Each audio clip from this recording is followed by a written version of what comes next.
Hello, welcome to the Safety Moment with the Safety Chick. My name is Ugochi Obijegu and I'm known as the Safety Chick because of my work in raising safety consciousness. In this podcast series, we bring you interviews with amazing safety professionals, sharing valuable insights in different aspects of safety as it concerns you, your life, and your work. This is Safety Moment with the Safety Chick, intentionally grooming a safety conscious generation. Enjoy. Hello, everyone. Welcome again to another edition of Safety Moments with the Safety Chick. And today I have an amazing guest in the house, Mrs. Funmilola Oladokun. Mrs. Funmilola Oladokun is a wife, mother, and a passionate QHSE professional with over 13 years learning, grooming, training, and instructing company staff, families, women organizations, NGOs, and school pupils on practical and simplified health and safety and environment concepts in order to promote a positive personal and collective health and safety culture. Now, this is the kind of person that I like because I believe in breaking down safety information in a simple way that everybody can understand. She has several qualifications. In fact, there's one of them that she has recently done, and she's going to be sharing information on that with us. So please don't go anywhere. Welcome with me, Mrs. Funmilola Oladokun. You're welcome. Thank you very much. Good afternoon, good evening, good morning, everyone, wherever you are listening from. Thank you so much, Safety Chick, for having me. It's an honor. And well done for all you're doing. Well done. Thank you. You are really doing something really wonderful. And I'm happy that I'm also part of this to contribute to the safety knowledge. Thank you very much. You're welcome. And you can see that we're all vibing already on the frequency. We're both wearing red, coincidental. So today's going to be an amazing episode. That's so true. Today, she's going to be speaking on the topic, home hazards, identification and control. So, Mrs. Oladokun, in the simplest form, what are home hazards? Okay. Thank you. Home hazards, as we all know, a home is a place where we live, where it may be permanent or temporary, but a family or an individual call it a home. And from safety point of view, a hazard is anything with the potential that causes harm or adverse effect. So in simplest form, a hazard is anything at all that has the potential to cause harm, that has the potential to cause injury, that has the potential to cause diseases. That is a hazard. And so home hazards, it's an industry, or it's something that I'm so passionate about, because a lot of us go to the workplace, we are trained at the workplace, and when we leave the gates of the workplace, we leave all the trainings and all of them, we leave it there, and then we get to our different homes. So, and all these things are still applicable in our everyday life. So home hazard is just finding out those things that has the potential to cause us harm in the home. And that's all we'll be talking about today. And I also want us to understand the common definitions with respect to some of these safety things, instead of all these ambiguous things that we listen to in the office that doesn't make us to remember at the end of the day. What exactly is our health? What exactly is safety? Health refers to our physical, mental, and social well-being. Physical, mental, and social well-being. And then safety itself is the condition of being free from danger, the condition of being free from every harm. And then we know our environment, and then I've talked about hazard, and then risk. Risk and hazard are interrelated. When you spot a hazard, the risk is the likelihood that something is going to go wrong. Let me use an example. A mother comes into the house and sees a glass cup at the edge of a table. That is a hazard. And so she quickly looks at it, and she knows that she has a crawling child in the home. So she looks at it and feels this glass, if it falls to the floor, is going to break. And probably my daughter or my son that is crawling may be around that place. And so the crumbs from the glass can hurt him or her. And then she removes the glass cups from the edge of the table and takes it to the kitchen. That's we have looked at the risk, you have assessed the risk, and you have eliminated it. And so that is the different that's the correlation between hazards and risk. And so one other thing, two other definitions I want us to also understand is unsafe acts and unsafe behaviors and unsafe conditions.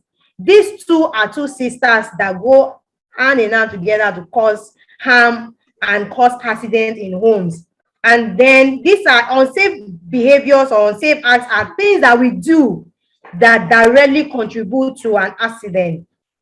For example, I spill water on a tile floor and I decided not to clean it immediately. Unsafe act. And so that floor that I have spilled the water is in an unsafe condition, because anybody that is there, it may even be me, because I may have forgotten that there's water there, and now I stand up and then I step on the water and then I slip and I fall. So unsafe acts and unsafe behaviors, I think, are those two sisters and brothers that also work together to cause accidents in the home. So that too also is a hazard, which we need to nip in the bud. Immediately we spot it on unsafe acts, we don't allow it, and unsafe conditions, we eliminate it immediately. Wow, awesome. I really love this. I love it because you've used practical examples in the home, so anybody can totally relate. Thank you so much for all the additional explanation and definition of those safety terms, because truly, if when people know better, they can do better. When our parents know all those things, because many times they're even doing those things, but they don't realize that is what they're doing. So thank you so much for that practical explanation. Oh, I'm already loving this. I'm so excited. Okay, so our next question. So what are the most common hazards you see showing up in African homes?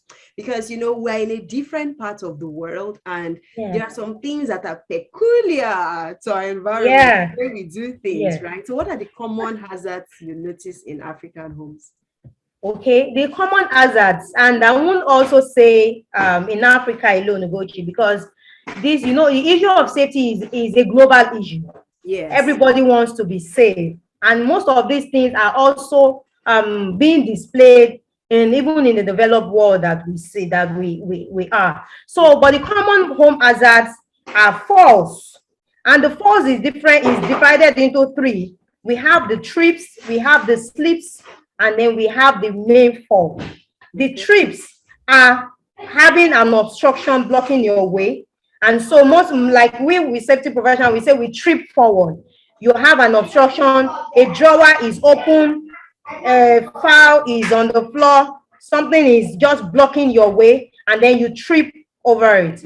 And then we have the slips. Slips is when you have a the friction between your leg and you bring your leg and the ground is compromised. Like when you have water on the floor, oil on the floor, and so you step on it, and so the friction, there's no friction, and so we say we slip backwards, and then we fall from high, like going like climbing an elevated platform, and so we fall from high. So falls, slips, trips, and fall are very common hazard that is seen all over the world.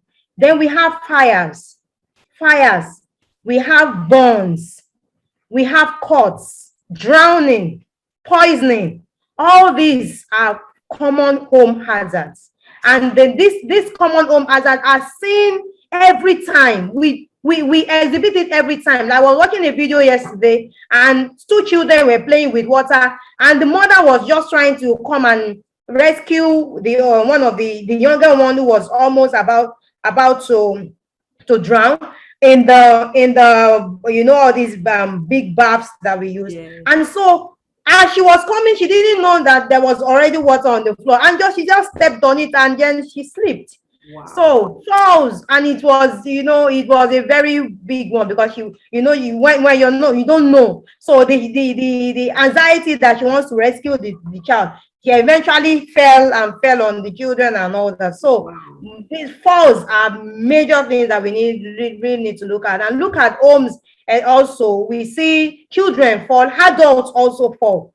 And it's just that sometimes we feel the children are, because they are closer to the ground, they quickly stand up and all that. But And when we have older adults, we find out that sometimes it can be more detrimental. So false fires, cuts, like the fires, and as you know, in Ugochi, how we have been seeing a lot of fires in Nigeria, in the parts of Africa that we came from, when mothers will just leave. I had there was an incident sometimes ago where a mother left a candle and left the children in the house with a candle, and then she went to a video, and before she came back, fire had engulfed and all that. So we see fires coming every time, and then we also see cuts because of all the sharp objects that we don't take recognizance of.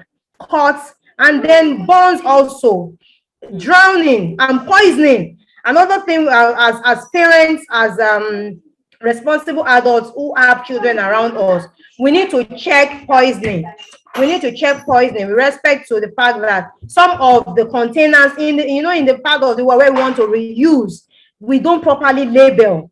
We had an incident of somebody a child who saw a liquid inside a Pepsi, inside a Sprite bottle, and thought it was Sprite.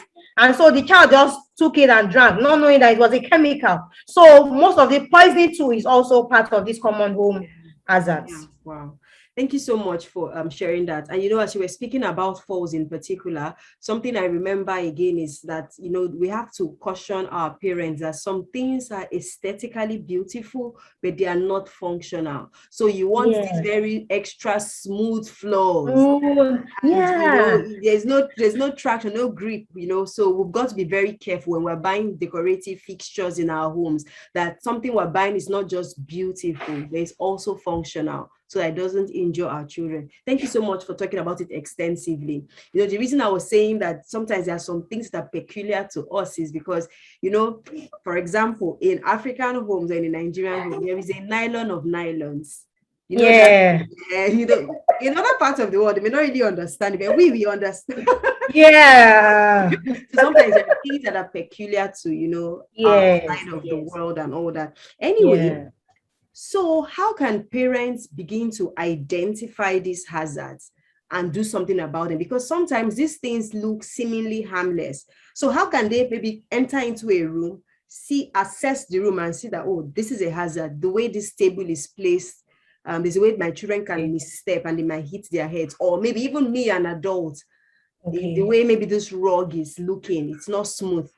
We can trip. So what are the key things that parents can do to identify hazards in their homes?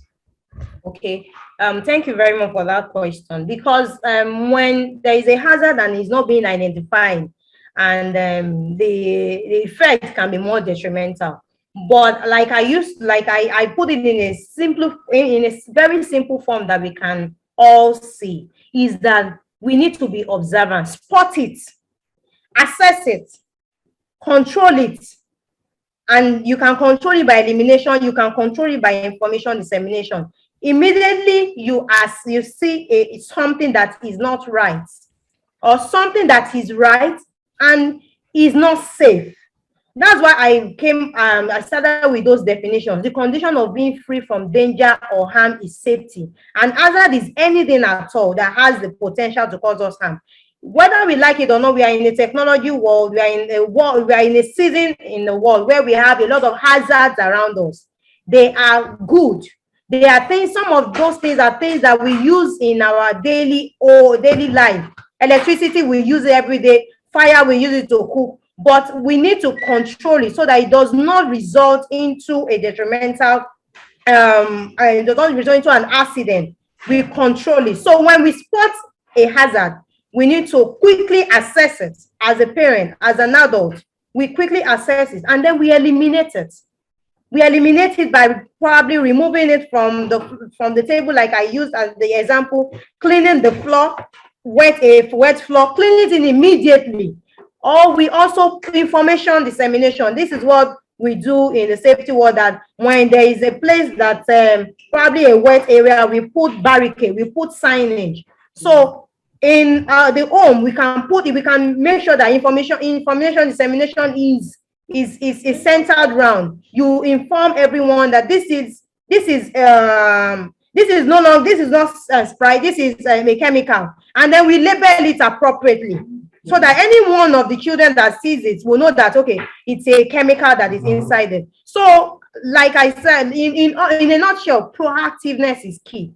Being proactive is the key to identifying every hazards in the home. Being proactive, as safety professional, we say we are proactive, and then so we look ahead. So it has not happened, but we are thinking, what if it happens? Okay, I'm trying to pack some load. I want to put a box on a shelf, and so putting the box, I'm looking at it. How is there a possibility that this box is going to fall? So I'm looking ahead. It has not happened. So even if it falls, what will happen? What can it cause? So we need to be proactive. We need to spot it, and we need to assess it and control it immediately. Thank you so much. I really like how you made it very simple that they can remember. Spot it, assess it, control it.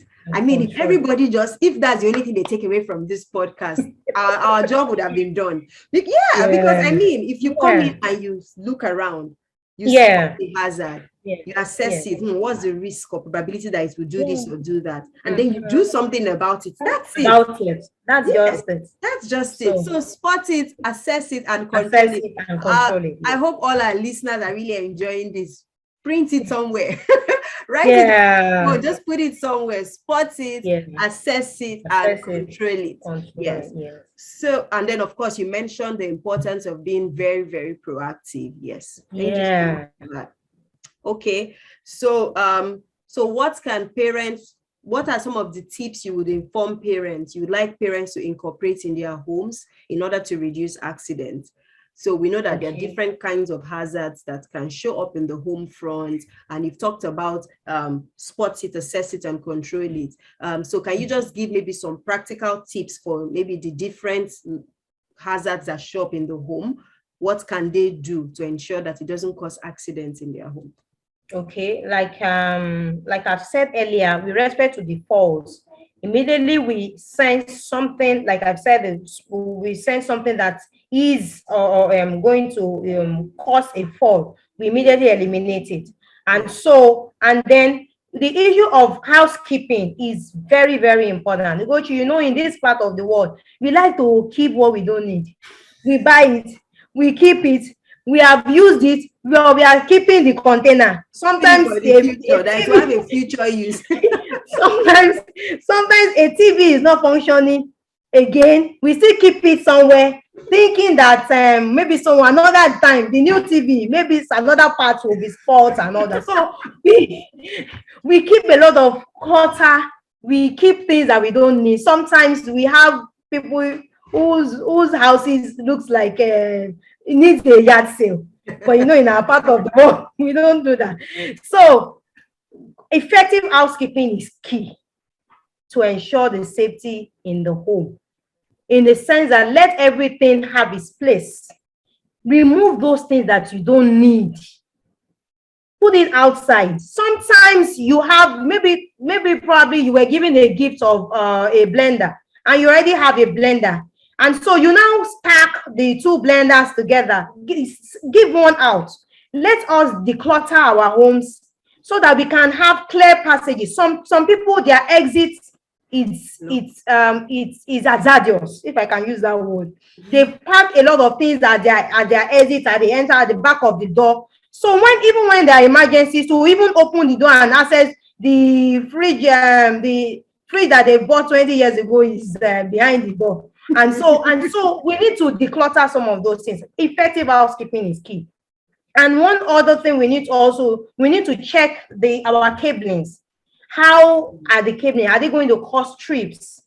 Are they going to cause an obstruction? How do we place our setting? You have mentioned that in Nigeria, most especially we eye beauty, and then we forget safety. So some of those things, let's look at make sure that we have clear cut pathways clearly marked in the home. Make sure that we declutter as much as possible. Make sure that we disseminate information to our our family members is very, very important. There, I don't know whether you heard of an incident of a fire that happened to a family, and they were seen at the burglary, at the tip of the burglary, because they couldn't access the key to the door. Everybody had gone to sleep. The key was with the, unfortunately, was with the house girl who was sleeping in the room and all that. So all those kind of things, let there be a clearly marked place where we put the keys, all the keys. Let there be dissemination of emergency numbers. Some of us parents, we need to teach our children our emergency numbers. In Lagos State, let's use Nigeria. Lagos is 767-112, and other emergency numbers is mommy's number, daddy's number, and probably a trusted family friend or uncle is also emergency number. So let them know these numbers offhand. There was a particular child that went missing. They went to an event, and because of the crowd, they just missed. They missed themselves, the mother and the child. Because the child knew the number of the mother, it was easy for anyone to trace the mother. The child just, I have my mommy's number, 080 and all that. So these things are key. Let's teach our children these emergency numbers, and also let's our children take responsibility. Let's teach them what they know, we need to know with respect to their safety. Yeah. Wow. Thank you so much for this. I really love it because you emphasized a lot of important things like housekeeping. Like, we take housekeeping for granted. I heard this story of someone who had come back from work, and he just pulled off his sandal somewhere in the sitting room, and the child was playing on the chair, and then the child fell on the sandal, and the buckle was shooting up like this. And so that thing pierced the eye of it. And if that sandal had been kept maybe where sandals are kept, that wouldn't be happening, you see. So everything in its place, and it's really very so important. And then with this thing about exits being blocked, we hide too many things at our exits. I don't think we really understand the importance of exits sometimes. I think sometimes we take it for granted because nothing is happening. But you see, the fact that nothing is happening now does not mean something will not happen in the next minute. So that's how we should be thinking. So every listener, parents, teachers, school owners, as you're paying attention to this, please begin to think in your mind's eye. Look around your home, look around your school. Are there things blocking your windows? Are there things blocking your doors? Are there things blocking your defined pathways? And think of possibilities of decluttering. Let's stop packing load. I as I was just saying this, I remembered something. They normally say that this one good. Now you make madman pack load. So we must ensure that yeah, even if it is in good condition, but you can see that you haven't used it maybe, for example, in the past 3 months or 6 months. Maybe you are not even going to use it in the next 1 year. So if you don't want to dash it out, because somebody might say, I just dash it out, I paid a lot of money, you can resell. Yes, people are now doing all these sorts of businesses where you can resell some of the things you have and make some money. And it's even a good way to make some income if you are running low on funds. Look around your house. What do you have that is in good condition, but you are not using, but will be a blessing to someone else? And you sell it at a reduced price, or if you can't dash it out, nice to dash out. But I mean, if you can't dash it out, it's okay to sell it, but don't just keep packing load and block. I'm blocking. And one other thing I want to add, Ugochi, with respect to that example you gave, is we need to be observant as parents, as adults. We need to really be observant. Just check, because I don't know whether you also heard of a story of a child that had scorpion in her shoe. And she kept crying, and the mother was just like, you don't want to go to school, this and all. The way we mothers do in Africa now, we are already stressed. So the stress, we want to put it on the children. So we shouldn't do that. At least, as much as possible, listen and then observe. Check to be conscious, to be double sure, because there's no harm in being double sure. Let's be observant with respect to all these things. Sometimes we even leave some things, cooking appliances on, because there's no electricity, or maybe while you were cooking, the electricity went off and all that, and then we leave it there and all that. So as much as possible, just do a double check. Maybe in the evenings before you go out, just make it an habit to go around, just look around, check around, and see what is in place and what is not in place, so that we can eliminate most of these things. Yes, thank you so much for that. And I also like to reemphasize what you mentioned about emergency numbers. The emergency numbers is not just that national helpline. It's also the numbers of the parents, and then maybe another family member. It's so good. Thank you so much for that. So we're slowly getting to the end of this amazing, this has been such an interesting session. Anyways, so one more question before we leave. And we've recently done a lot of work in the area of food safety. And many times when we talk about hazards in the home, we don't really like to talk about food, but food is another thing that could actually lead to problems in our homes. So could you briefly share with us things parents should know about food safety? Okay.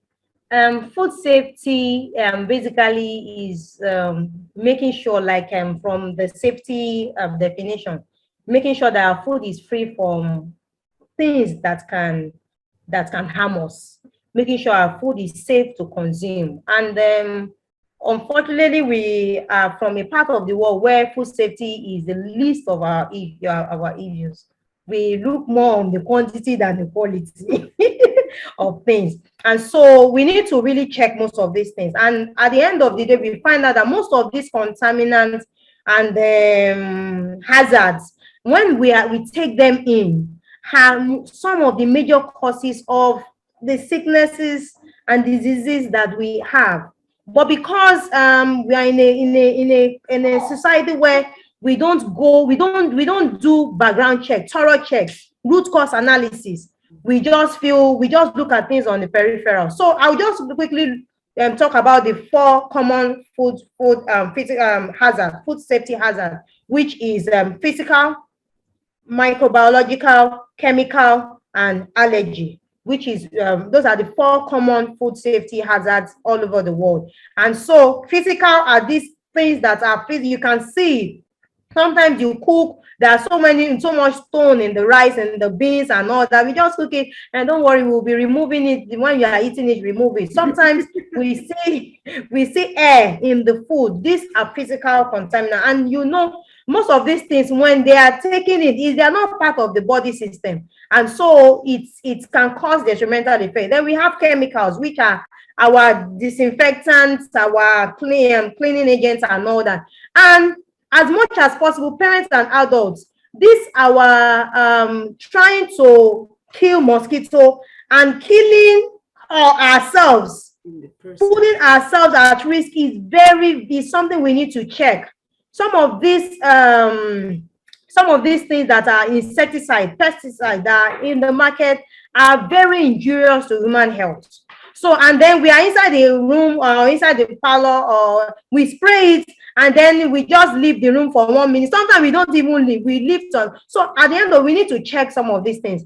Check the labelings, check what the manufacturers safe zones they put it there, and most of the time try as much as possible to do your spraying when there is no one in the house, or you ask everyone to go out at least for 2 to 3 hours before we spray. So those are also that's some of the chemicals. And then all these chemicals, we want to reuse the bottle. We put food things inside the chemical bottle. It is totally not acceptable. It can cause chemical hazards to us. And also we talk about microbiological. Let me talk about allergy first. Allergy is something that somebody with a reduced immune system, so when they take it, and we need to really check, because in Africa, I don't think we really look at allergy that much.